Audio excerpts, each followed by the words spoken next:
Maharashtra today 24 news सत्य परिस्थितीचा सविस्तर आढावा। डोंबिवली MIDC मध्ये भीषण स्फोटात 8 जणांचा मृत्यू, 64 जखमी। डोंबिवली MIDC मधील कंपनीत स्फोट झाल्याची माहिती आहे।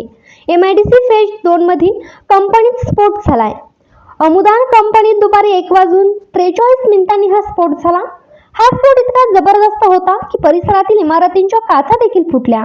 स्फोटाचे 2 ते 3 आवाज ऐकू आले अशी माहिती परिसरातील नागरिकांनी दिली आहे। या स्फोटात किती जीवितहानी झाली हे समजलेले नाही।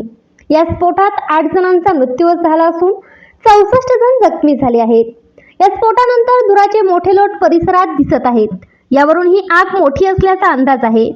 अग्निशमन दलाच्या 10 गाड्या घटनास्थळी रवाना झाल्या आहेत। घटनास्थळी तातडीने बचाव कार्य हाती घेण्यात आले।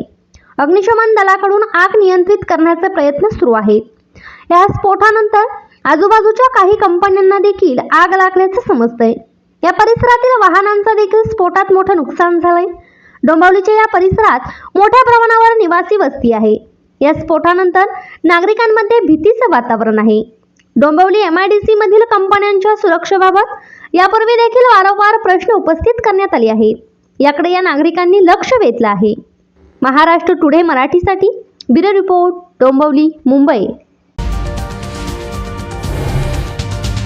आजच महाराष्ट्र टुडे 24 न्यूजला सबस्क्राईब करा आणि सत्य परिस्थितीचा सविस्तर आढावा पहा।